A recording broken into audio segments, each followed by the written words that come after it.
parce que je vous ai posé la question, avez-vous une âme? Beaucoup de répondent, non, j'ai pas d'âme, moi. Mais vous en avez une. Mais alors, si vous avez une âme, il faut que vous sachiez, il faut que vous me disiez ce que c'est qu'une âme.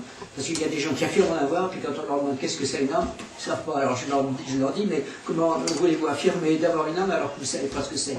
Mais vous savez en plus que ça, puisque vous faites la différence entre l'âme et l'esprit, et maintenant vous allez nous expliquer. Alors je recommence. Donc il y a les traditions ex-deo et les traditions ex-nihilo, sous lesquelles on peut ordonner l'ensemble des traditions spirituelles. Les traditions ex-deo disent, enfin ce sont celles qui traitent d'un dieu thaumaturge avec une matière préexistante, le grand architecte de l'univers, etc. Et les traditions ex-nihilo, c'est, comme leur nom l'indique, ex-nihilo, l'esprit sort de rien. Donc si je reprends les ex-deo, voilà, et donc ces deux grands chapeaux permettent de distinguer les traditions. Il y a le corps, puis un couple âme-esprit, et le clivage, c'est le corps. Par exemple, c'est la tradition platonicienne, où ce qui est considéré comme négatif, comme le lieu de la corruption, etc., c'est le corps et la vie matérielle. Et puis il y a des traditions ex-nihilo où il y a corps, âme, et le clivage est entre corps, âme et esprit. Donc d'un côté on a âme, esprit qui se conjugue avec la petite âme, la grande âme. Donc là il y a une confusion possible entre l'âme et l'esprit à mon avis. Et de l'autre côté il y a corps, âme, puis esprit. Bon. Et donc, dans cette deuxième tradition, c'est pas, par exemple, la tradition chrétienne originelle, c'est une tradition ex nihilo. Vous voulez m'épingler le sein? Je ne vous ai pas piqué. Et donc, oui, et donc, par exemple, quand les chrétiens parlent des tentations de la chair, on oublie souvent, mais la chair, c'est pas le corps. Ah, non. En fait, c'est le complexe corps-âme. C'est à la fois les passions, c'est pas physique. Voilà. Donc, si je prends les traditions ex nihilo, dont la tradition chrétienne, l'esprit est très clairement distingué de l'âme. En fait, l'âme, c'est la psyché. Voilà. C'est le corps, c'est le physique, et l'âme, dans cet aspect-là, du christianisme originel, c'est en fait c'est la petite âme qui est la personnalité. En fait, c'est le psychisme. Et là, on le coupe de l'esprit, qui rejoint. Là, moi, je mets la grande âme. Oui, mais je trouve que c'est important aujourd'hui, c'est moi, de remettre en jeu la notion d'esprit. Ben oui, tout à fait. Non, mais à la distinguer de l'âme, parce que Descartes, quand il a dit « je suis un corps et une âme », il a évacué. On est passé d'une trinité à une dualité. Oui, mais c'est vrai. C'est la religion qui a fait ça. C'est le concile de Constantinople qui a supprimé l'esprit à un moment. Et en fait, ça a créé la confusion. Il faut enlever la lumière. Oui, enfin, l'esprit était toujours très très présent. Pascal, etc. Donc c'est Descartes en disant. Bon, là on rentre dans des considérations historiques. Non, mais qui sont intéressantes. Je trouve ça passionnant. Parce que de toute façon, ça a créé une confusion. Voilà. Et j'inclus Descartes. Parce que maintenant, quand on dit esprit, on pense intellect. Oui, alors que c'est pas du tout ça. Alors que pas du tout. C'est la dimension spirituelle, oui, le céleste. Voilà. Donc l'âme, donc psyché, toutes nos facultés sont des facultés de l'âme. La volonté. Ah oui. C'est en fait la pensée, le sentiment et la volonté, qui est aujourd'hui regroupée sous la petite âme, qui est la psyché en fait, qui est le domaine de la personnalité, on appelle ça. Donc qui est étudié par la psychologie. Oui. Et en fait, le domaine de l'esprit, c'est la dimension spirituelle de l'être, en fait. Et donc, voilà. Et donc, mais ça n'a pas les mêmes conséquences de considérer que la coupure, c'est corps puis âme esprit, ou que la coupure... De toute façon, toutes les traditions disent qu'il y a une coupure. Hein, bon. C'est juste l'endroit où on la positionne. La coupure, c'est entre l'âme et l'esprit. Moi, je trouve que c'est entre l'âme et l'enjeu l'esprit, très clairement. L'évolution des sciences, le psychosomatique, le somatopsychique, montre bien que corps et âme forment une unité. D'ailleurs, si on peut aller dans le sens de la personnalité, il y a les études de Louis Masson sur les enfants sauvages. Bon, donc il a récolté tout ce qu'on savait sur les enfants sauvages, qui ont été élevés par des loups. Hein, donc voilà. Mais notamment Victor de l'Aveyron, vous connaissez cette histoire? Non. Donc il y a eu 2 petites indiennes qui avaient 10-11 ans, enfin évaluées comme ça, hein, parce que... et Victor de l'Aveyron qui avait pareil 10-11 ans. Et en fait, les petites indiennes, elles avaient un odorat nuit de loup, des capacités physiques que nous n'avons pas. Victor aussi, mais c'était moins marqué. Et donc les gens qui les ont recueillis ont essayé de leur faire apprendre le langage, enfin, impossible. Donc en fait, leur âme était... Donc l'âme se forme avec nos expériences relationnelles. Voilà ce que dit la conception ex nihilo. L'autre, elle dit que l'âme est immortelle, qu'elle préexiste, qu'elle suivra, et qu'il faut se détacher du corps, de la matière, etc. etc. Mais là, voilà, c'est là où ils mettent la grande âme, en fait. C'est dans cette partie-là. Parce qu'il y a l'âme céleste. En fait, oui, l'âme céleste, la couleur est avec le corps. Oui, mais en fait, oui. Mais en fait, c'est vrai que là, il parle de la grande âme. Oui. Ce qu'on met de l'autre côté dans l'esprit, en fait. Oui, c'est pour ça qu'il y a tout la couleur n'est pas vraiment... Non, mais c'est très important, parce que si je dis ce qui me détourne de ma spiritualité, de l'esprit, c'est le corps, c'est la matière, donc c'est la temporalité, c'est la condition humaine. Je pense qu'il y a eu des déviances, il y a des choses qu'on a mal comprises. Non, ça donne... Non, ça donne... C'est 2 conceptions différentes. Moi, je sais que j'adhère à la conception ex nihilo, mais c'est un choix perso. Hein. Oui, c'est ça que je disais ce matin à Sylvia Nectar. Il faut être conscient qu'il y a différentes conceptions qui se... C'est savoir ce qu'on met dans les terminologies. Et justement, je trouve que cet ordonnancement, qui est une étude de l'anthropologue Michel Fromager, qui pour moi est fondatrice, et donc il montre bien, par exemple, ça donne des discours de retour à l'unité. Ces discours de retour... Ah, retour à l'unité, on en a parlé ce matin, du retour à l'unité. Voilà, donc ces discours de retour sont des discours, en fait, où la coupure est avec le corps. Parce que le mauvais, c'est la condition physique. L'âme est immortelle d'entrée de jeu, donc il faut retourner à cette immortalité. C'est un retour à l'unité et au ciel. De l'autre côté, il n'y a pas de retour possible, parce que l'âme n'est pas immortelle. Il faut le savoir. Et oui. Mais ça dépend. Il y a l'esprit âme. C'est pas ça dépend, je suis en train de le dire. Oui. Mais je parle, justement, ça dépend pas. Dans les conditions ex nihilo, voilà ce qu'on met. Mais est-ce que l'esprit est immortel? Non. Dans le ex nihilo. Oui, c'est pour ça. Donc c'est juste une question de vocabulaire en fait? Non. Non. C'est une question de conception. D'accord. Parce que si on met la coupure sur le corps, ça donne tous les ascétismes, le détachement par rapport au monde. Par exemple, dans le bouddhisme, il y a beaucoup ça. Hein. Le bouddhisme, ces 2 grands chapeaux, ex-déo, ex-nihilo, c'est des grands chapeaux, c'est justement pour bien penser clair. Après, évidemment, il y a des nuances dans toutes les traditions qui vont avoir un petit peu... Ils vont tendre vers l'ex-déo par-ci, l'ex-nihilo par-là, bon... Mais, je veux dire, ça permet de bien concevoir ce qui se passe. Donc, c'est pas qu'une question de vocabulaire. C'est une question vraiment de conception globale de l'être humain dans l'univers. Voilà. Est-ce que ça recoupe les notions d'immanence et de transcendance? Oui, absolument. Parce que dans la tradition ex nihilo, donc, je dirais c'est le christianisme primitif, donc c'est pas du tout le catholicisme. C'était quoi la question? Immanence et transcendance. Voilà, donc il y a quelque chose de très étrange, c'est-à-dire que, en fait, en vérité, l'âme n'est pas immortelle.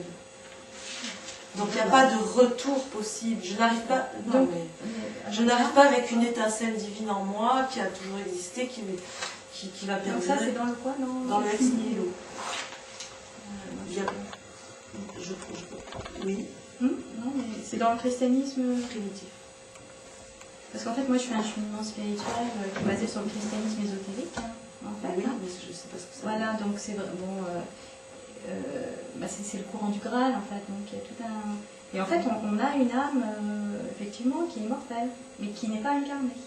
Mais en nous, il y a une parcelle de... Oui, voilà, je ne vais pas rentrer dans tout ce que... Parce qu'il y a une tradition primitive très claire, c'est que je développe. dans les deux cas, il y a des nuances, il y a des... Je veux dire, ces deux grands groupes, c'est très schématique. Oui. Mais ça permet vraiment, je trouve, de penser clair, ce qui, je trouve, est souvent absent, où on mélange ici et là, on ne pense pas ce que ça signifie. Donc quand vous dites, en fait, on a l'âme à l'intérieur, répétez-moi. Non, enfin pour moi, c'est tout ce côté terminologie, en fait, ce qu'on met dans petite âme et grande âme. Donc, non, vous n'écoutez pas ce que je dis, ça a des conséquences différentes. Mais oui, je sais. Enfin, bon, allez. Parce que si je l'ai en moi dès le départ, je vais plutôt du côté XDO. Oui. Oui, mais ce que vous mettez dans âme à ce moment-là, qu'est-ce que c'est dans XDO? C'est la psyché? Peu importe, non, écoutez-moi, il y a quelque chose qui est divin en moi dès le départ, avant ma naissance, Ouais. qui a existé avant mon ego, on va le dire comme ça, Oui. et qui va perdurer. Ça, c'est tout le XDO. Dans le ex nihilo, il n'y a pas ça. Ah. C'est ça qu'on n'arrive plus à penser, donc on mélange. Je n'arrive pas avec une divinité, une immortalité préexistante et qui automatiquement me survivra. Donc c'est très radical.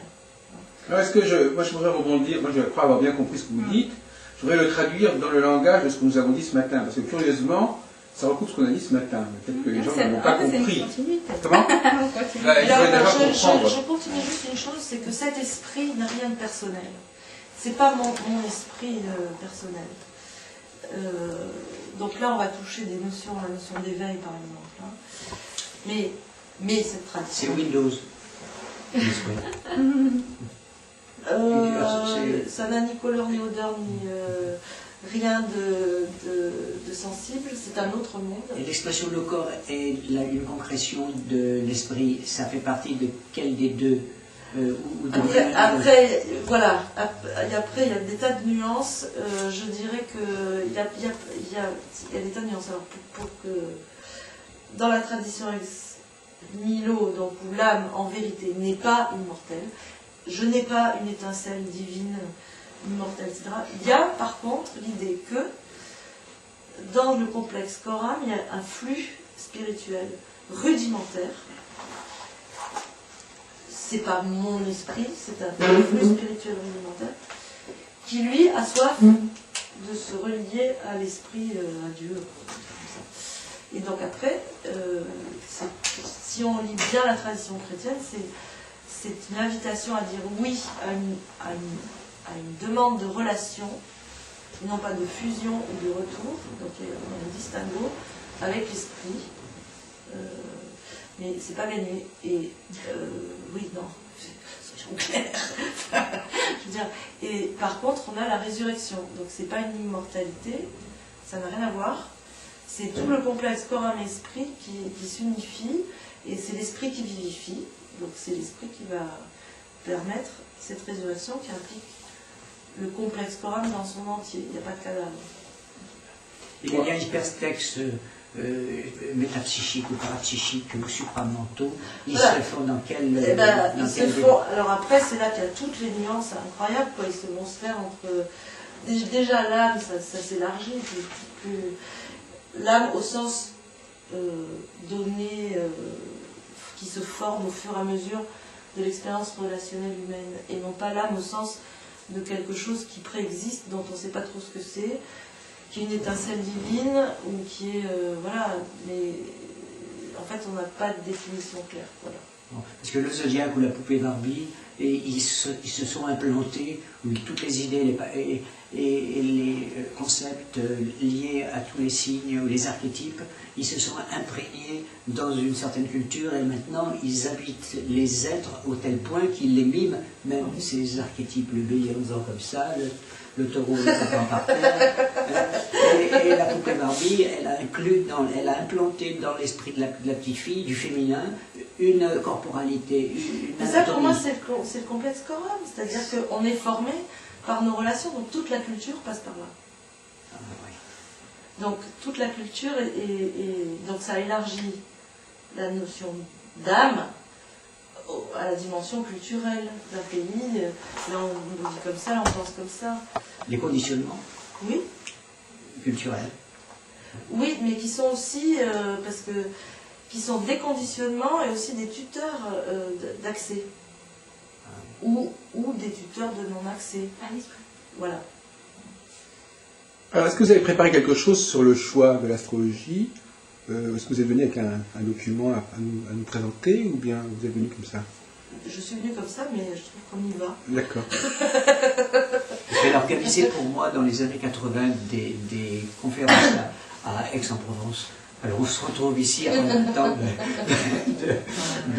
Bon, alors moi je voudrais traduire, faire la connexion entre ce qu'il a dit ce matin. Moi je trouve que ce que vous dites, je crois que beaucoup de gens ne se sont pas rendus compte, mais ce que vous dites fait tout à fait écho avec ce qui a été dit ce matin. Mais il faut traduire, il faut transmettre. Ça vous permettra d'intégrer ce qui a été dit ce matin et de réagir par rapport à la pertinence de ce qui a été dit. Donc ça, je vais prendre quelques minutes pour en parler. Enfin, je crois que j'ai bien compris ce que vous dites, mais vous apportez un autre type de formulation. Donc, effectivement, ce matin, on était dans la dualité entre ce qui est central et ce qui est contingent. Hein? C'est-à-dire, ce qui est central, donc déjà, d'autre part, la question de l'union, on en a beaucoup parlé, du retour, on en a beaucoup parlé, mais là, vous n'en parlez pas au niveau de l'astrologie, mais finalement, ça fait tout à fait sens. Alors, par exemple, ce qui est central serait ex-deo, et ce qui est en quelque sorte contingent, des divisions, serait ex nihilo. Pas du tout. C'est deux conceptions du central et du contingent différentes. Oui, alors écoutez, moi, le problème n'est pas... Bon, enfin, je fais un effort pour connecter, mais enfin, à lui, ce qui m'intéresse, c'est de dire de quoi il s'agit. Hein. Donc, effectivement... C'est ce que je viens de dire. Non, mais je veux dire que... Non, mais je sais, moi, il ne s'agit pas de savoir si on n'écoute pas, il s'agit de vous expliquer, de transposer, en utilisant plus ou moins ce que vous avez dit, et en le connectant à ce qu'il a dit ce matin. Bon, l'important étant la connexion, et pas de savoir si, effectivement, c'est exactement ce que vous avez dit. Non, mais donc, le contingent, chaque ex-deo ou ex-nihilo définissent à leur façon ce qui est contingent et ce qui est central. Voilà. Mais on peut imaginer un système alors, qui fasse la synthèse entre ces deux courants dont vous parlez. Et finalement, c'est bien ça dont je crois qu'il faut dire. Et effectivement, vous les distinguer. Je ne suis pas sûr qu'il faille absolument les distinguer. D'un point de vue anthropologique? Oui, d'accord. Alors, d'un point de vue anthropologique, l'anthropologie, elle peut évoluer aussi. Et effectivement, au niveau de la cyclicité... Oui, mais on peut tout confondre aussi. Oui. C'est vrai que c'est la mode. La cyclicité, moi, je suis pas là-dedans. La cyclicité permet de passer... La notion de cyclicité permettrait de passer, justement, d'un plan à un autre. C'est-à-dire d'intégrer l'un à l'autre. Par exemple, au moment où quand le processus cyclique est à son commencement, il a une espèce de... Il n'est pas encore chargé de tout un ensemble de scories, de subdivisions, de rajouts, de modulations. Et au fur et à mesure où il se développe, où il évolue, et où il se défait, à ce moment-là, effectivement, il va générer toutes sortes de sous-structures, de subdivisions, qui ne sont pas censées avoir une durée considérable. C'est-à-dire qu'ils vont durer que pendant la durée du cycle. C'est-à-dire qu'elles vont se développer, et puis quand le cycle va revenir à son point de départ, elles vont être évacuées, elles devraient être évacuées. C'est-à-dire le cycle va générer au cours de son processus des facteurs qui sont passagers, qui sont provisoires, et qui ne sont donc pas voués à durer indéfiniment, alors que le principe lui-même, initial, lui, il est récurrent, il revient. Pour dire les choses autrement, donc c'est pour ça que la notion de ce qui est central et ce qui est contingent me paraît intégrer ces deux notions. C'est-à-dire qu'effectivement, d'ailleurs, on sait très bien que la diachronie intègre souvent des contradictions. C'est-à-dire qu'on peut, grâce à la diachronie, résoudre des contradictions en disant qu'effectivement, au moment où le cycle démarre, on est effectivement dans un processus ex-deo, c'est-à-dire qu'on a quelque chose qui est absolument fondamental et vers lequel on reviendra. Le cycle va se régénérer, le cycle va redémarrer, mais tout ce qui va se développer au cours du cycle, lui, et qui est souvent ponctuel, qui est passager, qui est temporaire, qui peut prendre les formes les plus diverses, tout cela, effectivement, n'a qu'une durée beaucoup plus lente, beaucoup plus provisoire. Et alors, pour revenir à l'astrologie, c'est justement le débat. Le débat de ce matin, c'est de dire qu'est-ce qui est central en astrologie et qu'est-ce qui est ex-deo en astrologie et qu'est-ce qui est ex-nihilo en astrologie. Alors, il y a peut-être des choses plus fondamentales en astrologie et qui sont la base même de la cyclicité des champs cycliques astrologiques, et puis ce qui serait en quelque sorte, par exemple, du fait d'une époque où on préfère diviser les choses comme ça, ou présenter les choses comme ça, ou de fait de tel astrologue qui fait les choses à sa façon, tout ça c'est du temporaire, c'est du passager, et ça ne va pas durer plus longtemps, il ne faut pas le prendre trop au sérieux. D'accord, alors je vais vous répondre tout de suite. Pour moi, l'astrologie, on est dans le domaine, je vais choquer tout le monde, de l'âme. De l'âme. Voilà. L'esprit n'a ni forme, ni couleur, ni odeur, ni rien. Dans la définition ex nihilo. Oui, c'est mon point de vue, c'est une science de la nature, on va dire, au sens large.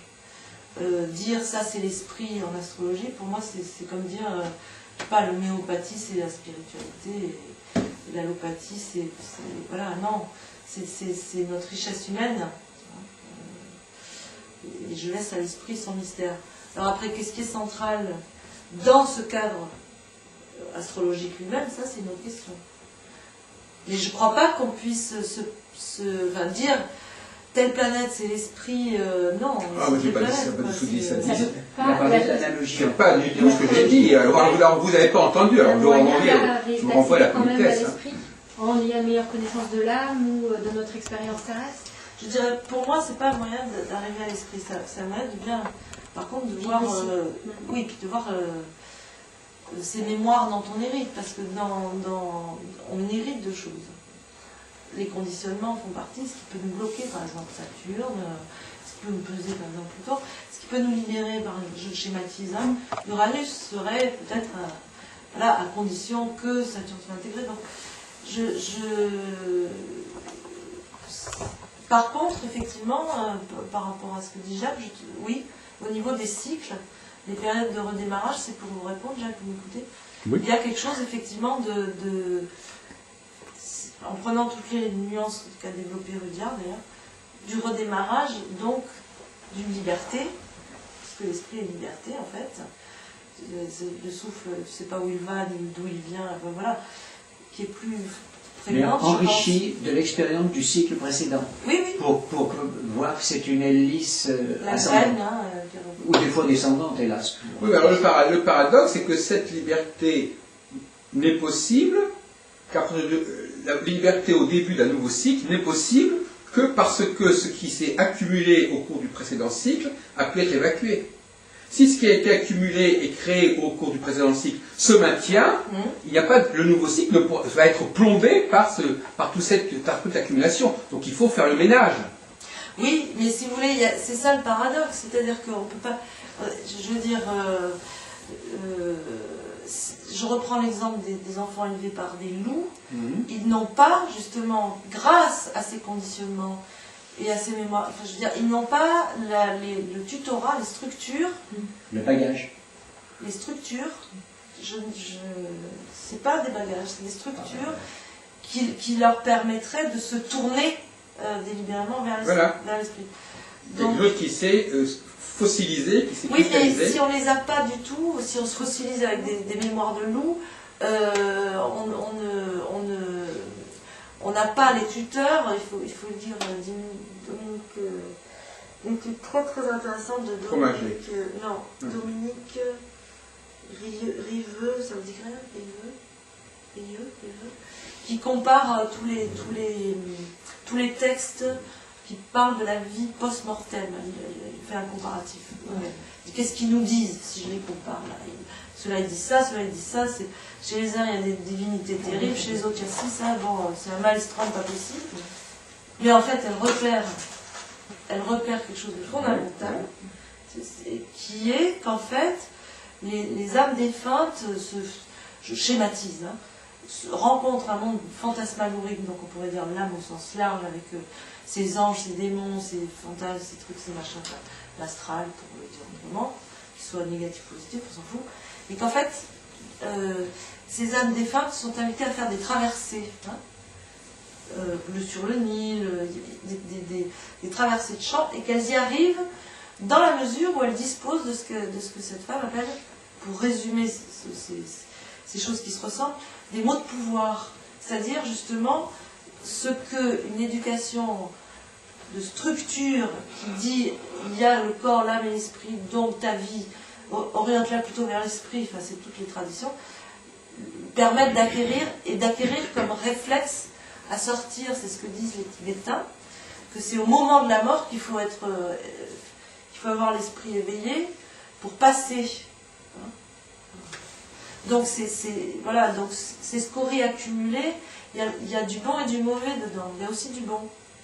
En tout cas, moi, ce qui m'intéresse, Ces filtrages, alors, est-ce que justement certaines religions, le baptême, par exemple, n'est pas considéré comme un filtrage de ce passé, de ce fatras du passé, toutes ces charges, toutes ces programmations bonnes ou mauvaises? Alors, justement, le baptême, il est double. C'est l'esprit qui touche la personne, c'est-à-dire c'est l'Église, avec sa tradition, donc ça c'est le côté positif structurel, qui dit voilà, je te branche consciemment sur l'esprit. Et en même temps, dans ce rite, on fait porter des vêtements blancs je sais pas comment dire, à l'initié, après le baptême, qui signifie sa virginité.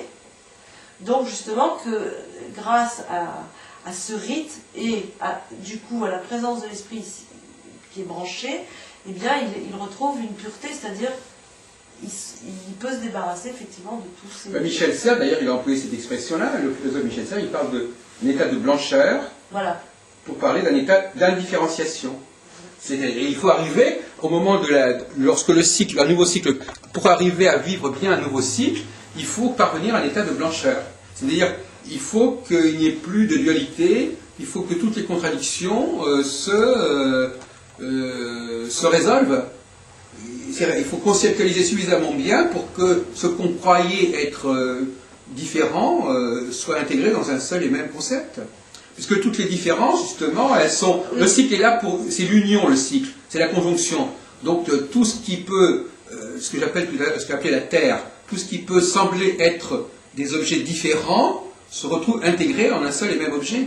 Oui, alors d'où toutes les métaphores astro sur la graine.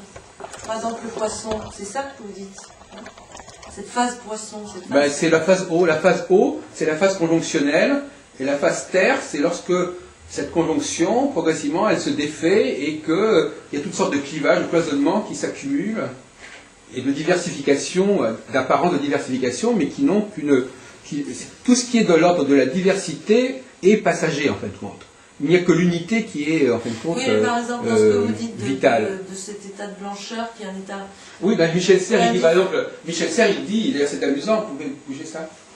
Michel Serres, il dit que... il parle d'un joueur de tennis, il dit le joueur de tennis, quand il attend le coup de son adversaire, il doit trouver une position qui lui permette d'aller dans une direction ou dans une autre. Donc il est dans un état où tout ce qui peut se présenter, rien ne va le surprendre, il est prêt à tout.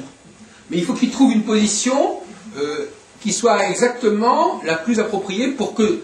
Alors que par contre, s'il est un mauvais joueur de tennis, il va se mettre dans une position qui est déjà faussée, il s'attend à un truc comme ça, il va avoir le plus grand mal à faire autre chose. Donc il faut être capable d'être prêt à n'importe quoi, et à ce moment-là, on est dans la blancheur. Et c'est exactement la définition, je parlais de début du cycle, du point vernal entre le poisson et le bélier. C'est-à-dire qu'à un moment, on perd ses repères poissons, il faut être prêt à répondre activement. Mais c'est très difficile la liberté. Excusez-moi. C'est la conquérir. Mais justement, il n'y a pas d'état plus difficile que la liberté. Oui, mais enfin, là où je crois qu'il y a une difficulté, c'est que la liberté est liée à la contingence. C'est-à-dire que moi, ce que je voudrais... non si, parce que justement, c'est...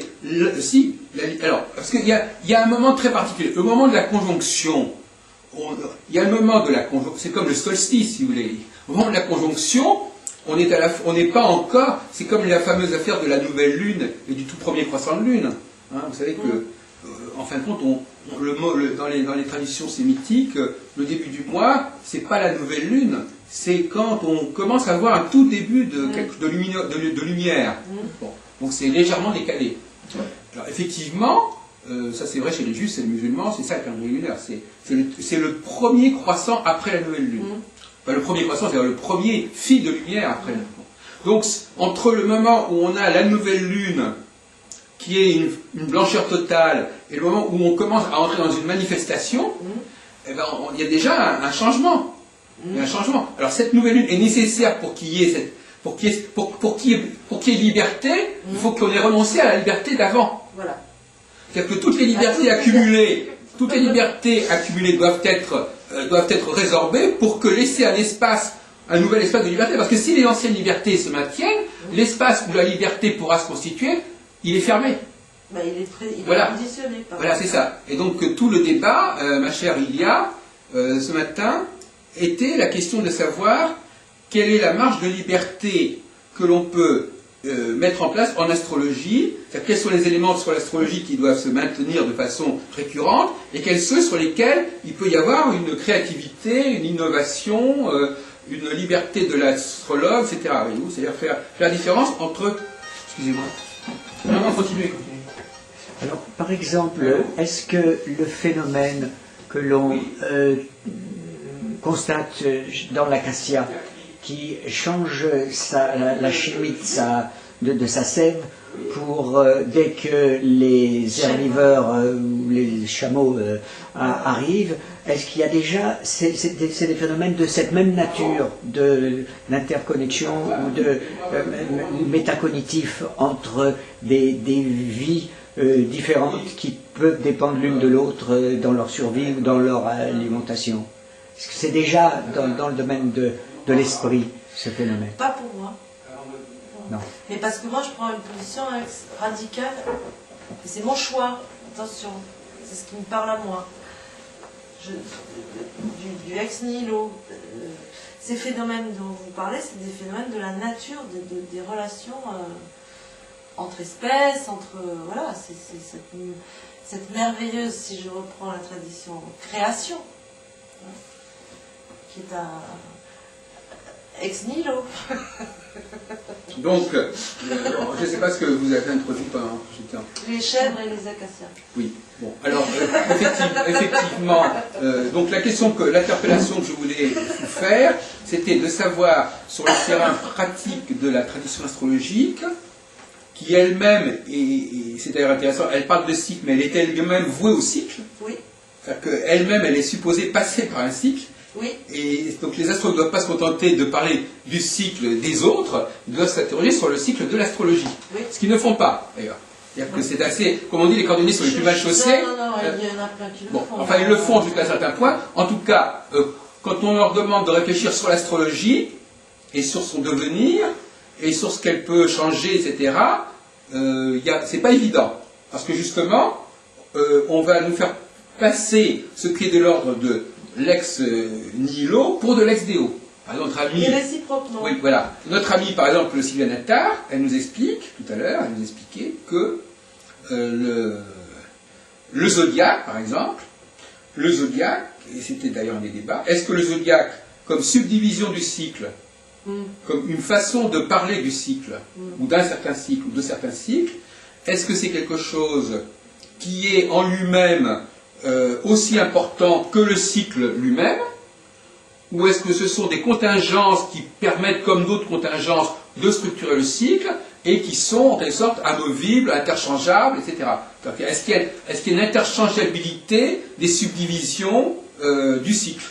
Est-ce qu'il y a une interchangeabilité du nombre de divisions qu'on peut faire pour la révolution d'un astre, du nombre de divisions qu'on peut faire pour le mouvement diurne? Est-ce que tout ça, ça c'est de l'ordre de quelque chose qui pourrait être comme ceci et qui pourrait être comme cela, par opposition au processus cyclique lui-même, qui lui serait constant? Voilà. Et le débat était là, et le débat était justement des résistances. Quand vous parlez de fameux retours, je trouve ça très intéressant. À un moment donné, quand il s'agit de dire « Ah, ben maintenant, on a laissé tout ça s'accumuler, maintenant on revient à l'unité ». Et alors ils disent « Ah non, ce qui a été accumulé, c'est très intéressant, c'est très important, et on n'y touche plus ». Voilà. C'est là tout le... On a passé toute la matinée à discuter de ce problème-là. C'est-à-dire de savoir ce qui pouvait être, et d'après quels critères, bien sûr, pouvait-on déterminer les choses qui étaient susceptibles d'être renouvelées au niveau de la pensée astrologique, et ce qui reste ce qui au contraire reste le cadre fondamental sur lequel l'astrologie se constitue. D'accord. C'est une question ? Oui. Ben oui, parce que c'est une façon de relayer. C'est parti de la chanson, non, rien de rien, Je je ne suppose regrette que vous avez rien, je raison, repars à mais- zéro. Moi, tout bêtement, le simple bon sens, le cycle, ça existe, point barre. Oui, mais la façon dont on l'aménage, dont on le structure, Alors après, il y a plein de traditions, on va le couper en 4, Voilà. en 8, en 12. Ce qui ne veut pas dire, oui, je suis d'accord, ce qui ne veut pas dire que les coupures en 4, en 8, en 12, en 28, en je sais pas quoi, n'ont pas de valeur. non, mais elles ont une valeur relative. Oui, mais cette valeur relative, il y a peut-être à boire et à manger dedans. C'est-à-dire que vous êtes peut-être dans l'excès de il faut tout virer, et d'autres dans l'excès de il faut rien virer. Voilà. Et on revient donc à cette question des mémoires, et en même temps de ces mémoires qui structurent la possibilité d'un accès à l'esprit, à la liberté, Voilà. etc. Il y a les deux. Il y a Moi, les- je ne suis voilà. pas, vous voyez, j'ai des choix personnels clairs, parce que voilà, je veux penser clair, ça c'est une chose. Et après, il y a une tradition d'une richesse inouïe, Oui. Et si on prend par exemple la musique, qu'on ne va pas jeter non plus en Mais c'est- bloc, non, qu'on mais ne va pas attendez. garder non plus en bloc. Je veux Voilà. dire, faut un peu- L'histoire l'architecture a une histoire, la musique a une histoire. Évoluer. Oui, puis de Voilà. penser, Donc, des nuances. un architecte, quand on va à une école d'architecture, on apprend en effet tout ce qui s'est fait en architecture. Ça ne veut pas dire qu'on va refaire ce que les autres ont fait avant. On a des exemples de ce qui pouvait se faire. Oui, mais ces exemples sont des. J'entends bien quand vous dites tout le passé, là, c'est lourd, ça nous en compte. Oui, mais d'un autre côté, je redresserai les pâquerettes. Il faut un peu. Je veux dire, je reviens aux exemples des enfants sauvages, élevés par des loups. Ben, tout ça, ils n'ont pas. Résultat, ils sont arrêtés.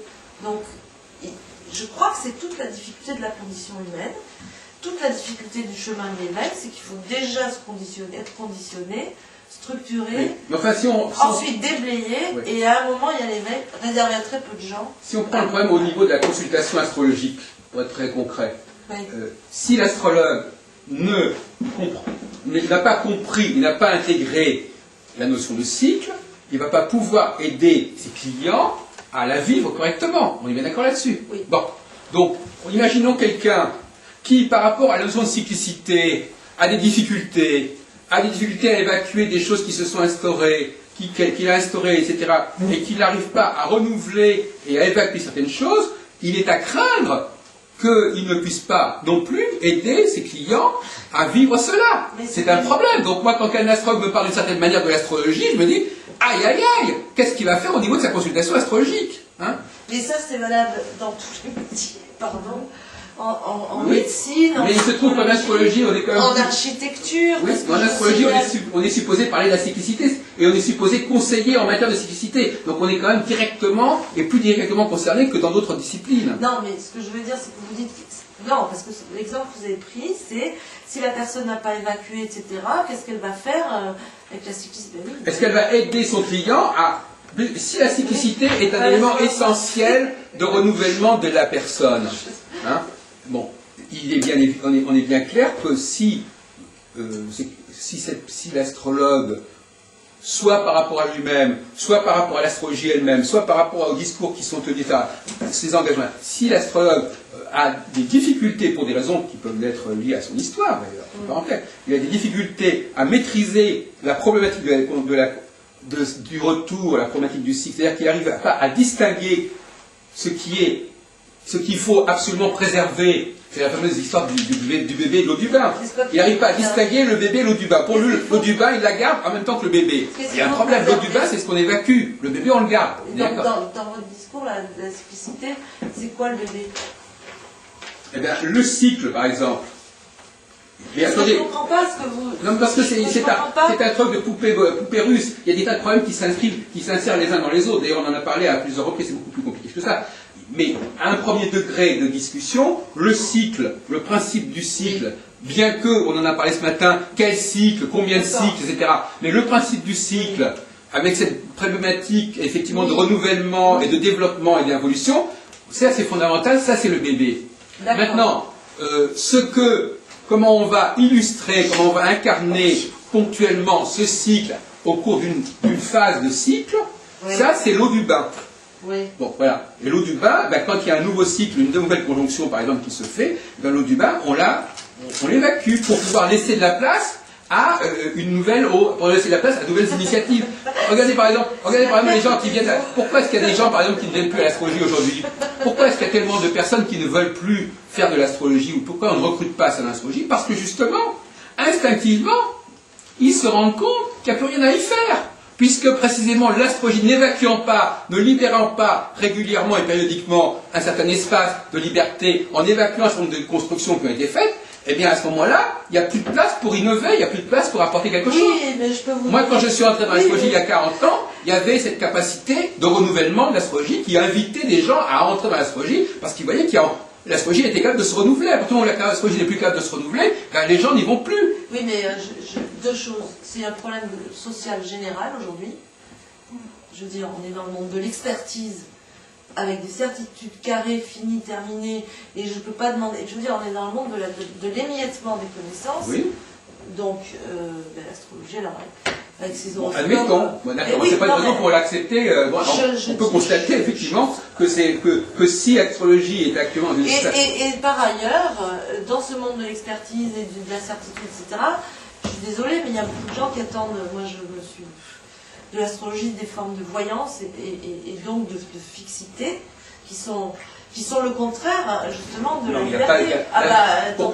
Il y a des attentes aussi que... Pourquoi la fixité serait-elle une nécessité de cette attente? Mais j'ai pas dit que c'est... Vous dites que la fixité, il y a des gens qui attendent de la voyance et donc ils ont besoin de fixité. Oui. Mais à quel niveau de fixité ils ont? Ils veulent savoir ils veulent que la voyante ou le voyant leur dise, voilà, ça c'est bien, vas-y, mais... C'est pas ça, on parle des outils, on ne parle pas du discours du voyant.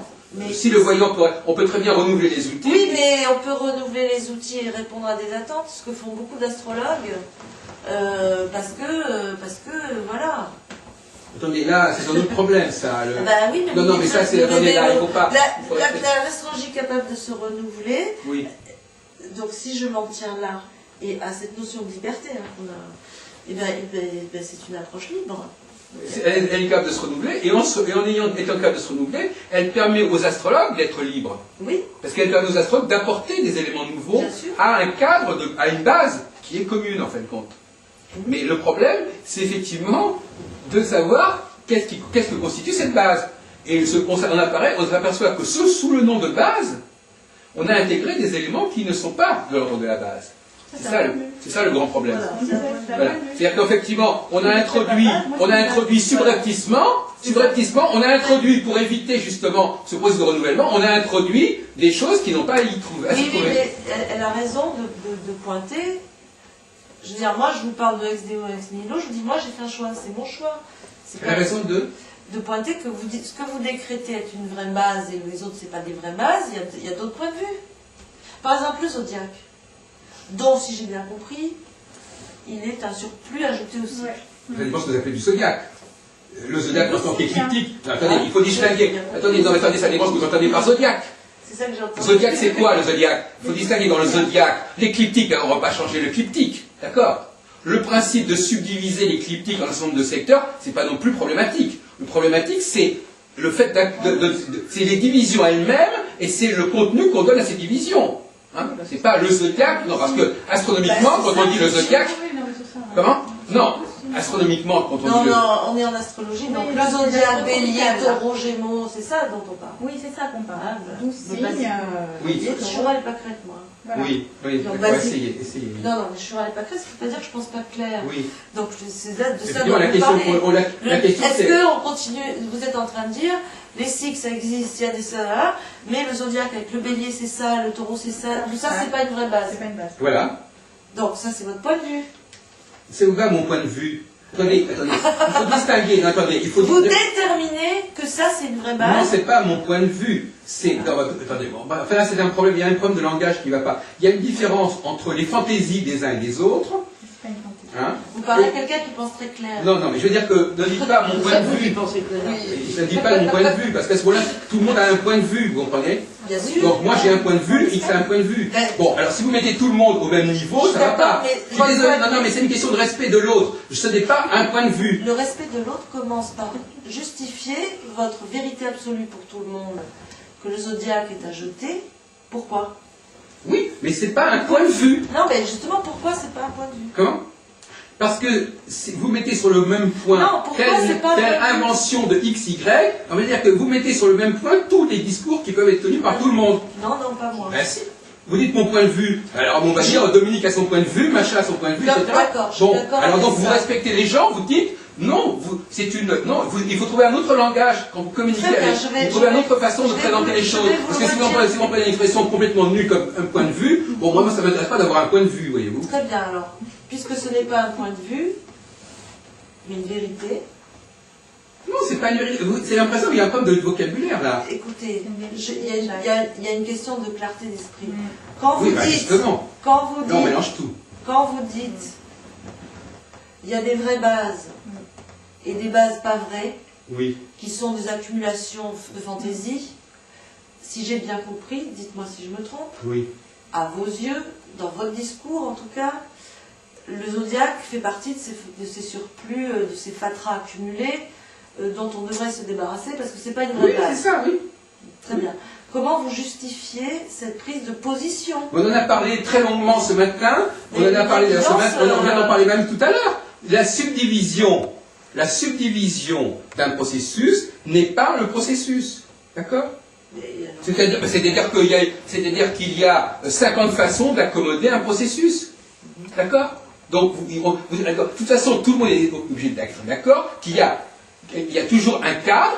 Mais de toute façon, c'est comme extraordinaire votre question, parce que c'est inhérent à ce que vous dites. À partir du moment où il y a un cycle, le cycle pose un grand cadre, et à l'intérieur de ce cycle, peu importe. Il pose quelque chose. Un cycle, ça pose quelque chose. Bon, maintenant, si je dis, par exemple, prenons le cas, imaginons que je dise, ce qui est important, c'est le cycle. Bon, d'accord? Maintenant, qu'est-ce que j'en mets dans ce cycle? Comment il va se développer, ce cycle? Eh bien, on peut faire des tas de propositions. Il va passer par 10 phases, par 20 phases, par 50 phases. Et chaque phase va peut-être correspondre à un état du cycle, etc. Donc chacun va supposer, effectivement, voilà, etc. Donc, on peut, sur la base par exemple, je peux proposer un cycle, il y aura 50 personnes qui proposeront une façon différente d'accommoder ce même cycle. Bon. Donc, nous aurons 50 discours sur le même truc. Et chacun aura le droit de dire que même, et tout à l'heure ce matin je dis, il y a un immeuble ici, eh bien il y a 50 appartements, eh bien chacun a le droit d'aménager son appartement comme il l'entend. On ne va pas mettre au même niveau l'aménagement que chacun fait de l'appartement avec la structure générale de l'immeuble. Bon, alors c'est ça le principe. Donc vous, le cycle, le truc, donne un cadre, c'est quoi ce cadre? C'est un cadre temporel qui fait que pendant une période qui va de A jusqu'à B, on passe par une période d'involution, et qu'on passe par une période où on s'éloigne de l'élément initial, et puis qu'à un moment donné, on y revient. Donc vous le divisez en deux? Non, attendez, la question n'est pas la question n'est pas de savoir là, la question n'est pas là, la question c'est que toute forme de division, quelle qu'elle soit, est contingente, quelle qu'elle soit. Cool. Non, mais je ne suis pas en train de proposer une division à la place d'une autre. Je suis en train de dire qu'il y a un nombre n de divisions du cycle. Donc vous dites qu'il y en a deux. Comment? N. C'est-à-dire infini, un nombre infini de divisions du cycle. Non, attendez. Vous me dites, chacun peut interpréter comme il veut, il y en a qui vont faire 50. Je vous demande, vous me parlez vous dites tout ça, ça s'éloigne de la base. Non, ce sont des manifestations légitimes, manifestations parfaitement légitimes, mais parfaitement contingentes. Cette subdivision est indispensable. Elle est absolument indispensable, mais elle n'a pas la même signification que le cycle lui-même. Mais l'astrologie, on ne peut pas réduire juste à un principe que du cycle comme ça. Enfin, mais justement, c'est bien ce qu'on vous dit. Il y a une élaboration, il y a un minimum. Mais précisément, chaque fois que le cycle redémarre, il faut une nouvelle élaboration. C'est ça. Cette élaboration est nouvelle. Bon, maintenant, elle peut perdurer. Tout à fait. Elle peut perdurer, c'est-à-dire que d'un cycle à l'autre, eh bien, les mêmes divisions, les mêmes solutions vont s'imposer, vont se cristalliser, et qu'à ce moment-là, l'espace de liberté dont ont profité ceux qui ont mis en place ces divisions, eh bien, il n'est plus transmis à ceux qui viennent après, puisqu'ils sont, au lieu de diversifier et de reformuler ce nombre de choses, ils vont prendre les solutions qui ont été proposées avant eux. Non, mais il y a largement de quoi faire en astrologie pour développer une créativité infinie. C'est une sagesse. Ah oui, c'est ça. Bah, écoutez, là c'est un débat très intéressant. c'est le débat, c'est ce que j'appelle le débat de la petite souris. C'est-à-dire qu'effectivement, la petite souris, vous la mettez dans un endroit où, a priori, un endroit d'1 mètre carré, vous la mettez dans un petit coin de grenier, la petite souris, elle va trouver que c'est un monde parfaitement passionnant, avec des tas de choses qui se passent, parce que chacun, à son petit niveau, peut toujours inventer des subdivisions supplémentaires. Alors effectivement, c'est un cas très intéressant que je connais bien, c'est-à-dire qu'effectivement, même dans un système complètement verrouillé, on peut inventer des espaces de liberté supplémentaires. Voilà. Et indéfiniment. Et un alphabet en astrologie. Voilà. Alors donc la question est de savoir si on doit... Alors effectivement, il y a une sorte de sortie comme ça par une fuite en avant, c'est-à-dire qu'au lieu de dire on va évacuer les subdivisions précédentes ou les solutions précédentes, on va inventer des sous-solutions et des sous-sous-sous-solutions. On va approfondir. Voilà, c'est ça. Donc, et la question qui se pose, c'est pourquoi, et là je renvoie à notre ami Ilia Conso, qu'est-ce qui fait que psychologiquement, il y a cette attitude? C'est ça la question qui m'intéresse. Quelle attitude? Ben de dire qu'il n'est pas question de... c'est de dire qu'on ne va pas évacuer ce qu'on a constitué pendant le processus cyclique, on va simplement en rajouter ou approfondir. C'est ça. Moi ce qui m'intéresse, c'est quels sont les processus mentaux qui amènent la personne à avoir cette position. Bon, après, c'est là où c'est Au niveau de son histoire personnelle, au niveau de sa structure, qu'est-ce qui fait qu'au lieu d'admettre... Et on revient au même problème de l'astrologue conseil, c'est-à-dire qu'est-ce que c'est que cet astrologue qui, au lieu de dire à la personne qu'elle doit évacuer certaines choses, qu'on lui dit, mais non, mais vous restez là où vous êtes, et puis vous essayez de le trouver, d'en faire le mieux. Voilà. Donc là, je dis, il y a un problème. Et ça, c'est pas innocent du tout. Hein, c'est pas innocent du tout, ça envoie énormément de choses au niveau existentiel. Donc, alors effectivement, là, on a un vrai problème. C'est un problème aussi, c'est comme si, par exemple... Je sais pas exactement... Excusez-moi, Jacques, on parle de quoi? On parle, écoutez, c'est quand même curieux parce qu'on parle exactement de ce que vous êtes en train de nous dire depuis 1 heure, c'est-à-dire qu'on parle des résistances qu'il y a à évacuer à la fin d'un processus cyclique ce qui a pu être élaboré, inventé, etc. Attendez, qui évacue? Qui évacue? Vous parlez de l'Est. Vous parlez d'un verbe, évacuer, oui. Donc j'aimerais avoir le sujet. Ah non, mais on est dans la théorie du cycle. Comment ça, qui évacue? On parle d'une théorie cyclique. On est en train d'expliquer ce qui se passe dans un cycle. Il ne s'agit pas de savoir qui évacue. Et là, après, maintenant, on peut dire c'est monsieur Intel qui va évacuer. Mais le principe, on est quand même en philosophie, là. Le principe de l'évacuation, il y a quelque chose... Alors, donc là, on est en philosophie, en théorie. Oui. D'accord. Maintenant, si vous voulez dire qui doit évacuer, qui doit s'y décider, etc., c'est notre problème. Mais pour l'instant, il faut se mettre d'accord sur les principe. Alors le principe c'est que, et ensuite se mettre d'accord sur l'application du principe. Donc on a posé un principe qui effectivement, qui est très simple, c'est-à-dire que diachroniquement, il y a un moment donné où le cycle revient à son point de départ et qui doit, pour pouvoir avoir un nouveau champ de manifestation, il doit quelque part évacuer des choses qui ont pu se mettre en place et qui étaient tout à fait légitimes pendant le temps de ce cycle et qui étaient tout à fait légitimes dans leur diversité même.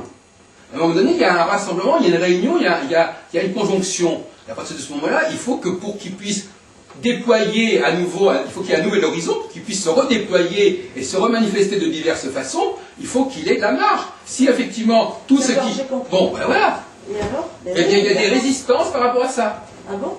Oui. Il y a des résistances. Il faut s'attendre à des résistances. C'est-à-dire qu'il faut s'attendre que cette dynamique cyclique... Des résistances de la part de qui? De la part de ceux qui ont justement profité de cette liberté de diversification, d'individualisation, de renoncer à ce qu'elles ont fait pour libérer à nouveau un espace de liberté. C'est-à-dire que c'est tout à fait humain, entre parenthèses. Les gens ont fait des choses, ils ne sont pas prêts à y renoncer, et j'irais même plus, les gens ont appris à utiliser certains outils, ils ont appris à penser d'une certaine manière, et on leur demande, on leur dit, mais ça n'est plus intéressant, on va élaborer de nouvelles choses. Ils ont le sentiment d'être frustrés, ils ont un sentiment de frustration. Et d'ailleurs, le cycle, quelque part, induit de la frustration. Mais on peut dire autre chose, on peut dire que quelqu'un qui a élaboré tels outils, quelqu'un qui a fait tel métier, puis qui veut en changer, toute la société lui dit, non, tu es spécialisé dans ça, point. Oui, mais à l'intérieur, là on n'est pas en train de parler de ça. On est en train de parler de quelqu'un qui reste dans sa propre discipline et qui, dans sa propre discipline, refuse de faire évoluer Je cette ne sais discipline. pas de qui vous parlez. Donc, Vous voulez que... vous voulez Parce que là, on n'est plus dans le théorique, là, vous parlez des gens. Vous voulez qu'on dise Là, un tel, machin, mademoiselle, machin, c'est ça? Je sais pas. C'est ça que vous voulez? Vous voulez qu'on dise machine, un tel, cette personne-là, spécialement, etc. Vous croyez, par exemple, dans le cas du zodiaque, prenons le cas du zodiaque, là on n'est pas dans le domaine de monsieur un tel ou un tel, il y a un constat simple, c'est qu'une grande majorité d'astrologues est extrêmement attachée à ce zodiaque dont on parlait tout à l'heure. Bon. Et pourquoi ça vous pose problème? Parce que ce zodiaque est une façon de structurer le cycle qui est tout à fait contingente par rapport à le principe cyclique. Pourquoi c'est contingent? On vient de vous l'expliquer il y a un quart d'heure. Non, mais là, ça devient grave, là. Hein. Ça devient grave. C'est contingent parce que ce sont des subdivisions. Oui, c'est contingent. Non, mais ça va, hein, vous l'aviez compris il y a 5 minutes.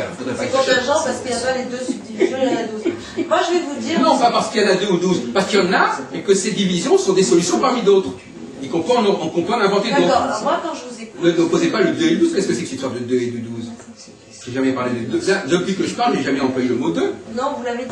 Vous avez dit Mais non, pas ici, j'ai peut-être dit dans une autre vie. Comment? Il y a une phase d'involution, vous avez décrit 2 phases. Mais j'ai pas dit qu'on ne pouvait pas les développer en d'autres sections, j'ai pas dit ça. J'ai dit que justement, ça c'est la base, involution, évolution, maintenant on peut effectivement introduire Qu'est-ce que vous avez... Alors, je vais vous dire, tout à l'heure j'ai évoqué le poisson et le bélier.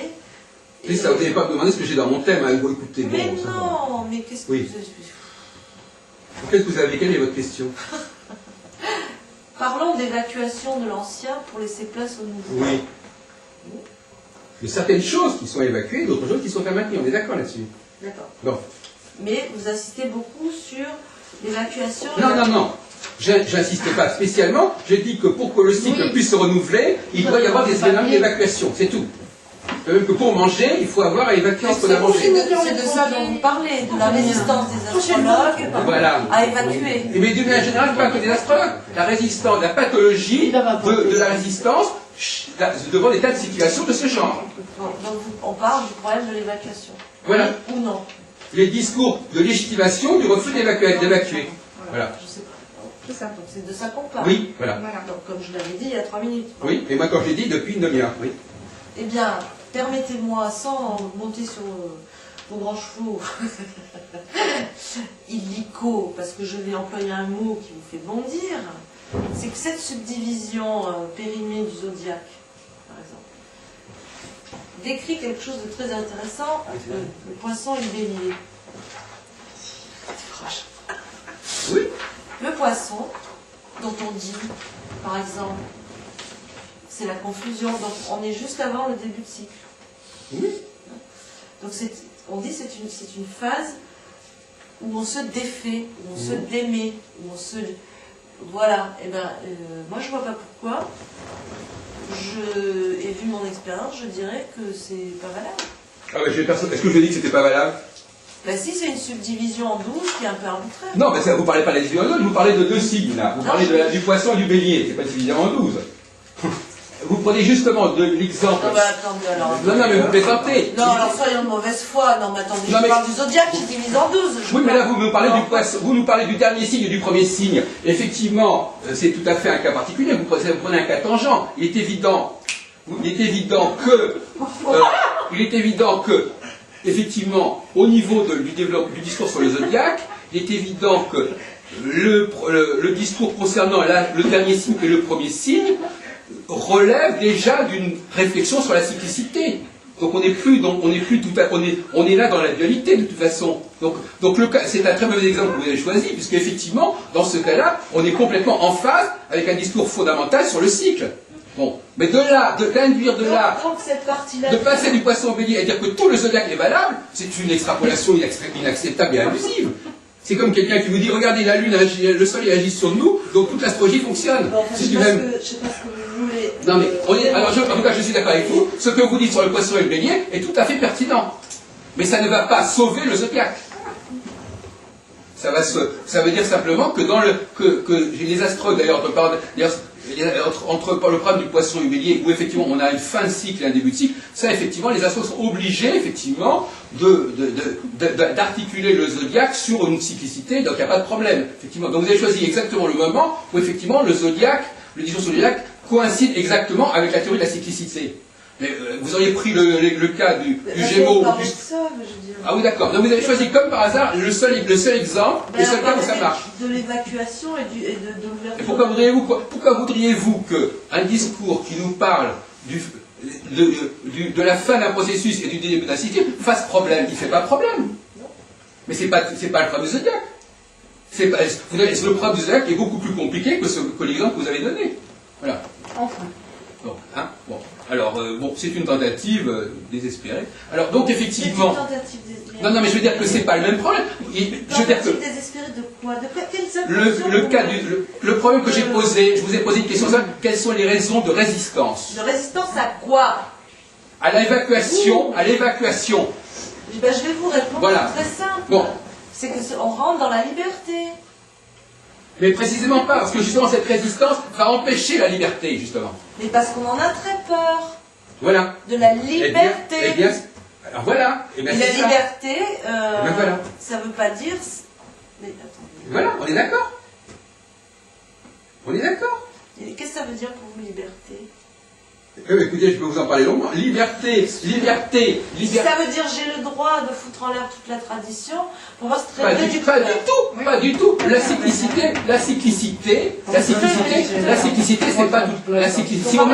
Si on maintient la cyclicité, on ne fout pas en l'air toute la tradition. Je suis désolé de vous dire. La liberté, je parle. Qu'est-ce que c'est la liberté? Vous parlez de foutre en l'air toute la tradition. Si pour vous être libre, c'est j'ai le droit de dire toute la tradition, c'est de la Mais merde. est-ce que j'ai jamais mis en question la cyclicité? Si pour vous être libre, c'est à part la cyclicité, Ah oui. tout le reste c'est de la merde. Comment ça c'est de la merde? Pourquoi vous parlez comme ça? Parce que je grossis les traits. Parce que ce sont des subdivisions qui ont été actualisées. Non mais attendez, parce qu'on parle avec d'autres personnes. Hein. Moi je comprends, mais il y a d'autres personnes. Bon, non mais il y a des gens qui peuvent vous prendre à la lettre. Hein. Bon. Quand je parle, je suis très claire. Bon, alors c'est ça. Bon, alors effectivement, il ne s'agit pas de dire que c'est de la merde ou pas. Il s'agit de dire en prenant le terme à la lettre, effectivement, quand on a mangé, et ben effectivement, à un moment donné, il y a de la merde qui sort, il faut s'en débarrasser. Hein. Bon. Mais dans ce sens-là, oui. Effectivement, comme quelque chose qui a eu son temps, qui s'est développé, et à un moment donné, il faut l'évacuer pour pouvoir laisser de la place pour un nouvel... Qu'est-ce que vous voulez me démontrer? Eh bien, que justement, apparemment, ce qui est assez curieux, c'est qu'apparemment, au niveau d'une réflexion globale et théorique et philosophique sur le cycle, il n'y a pas trop de problème.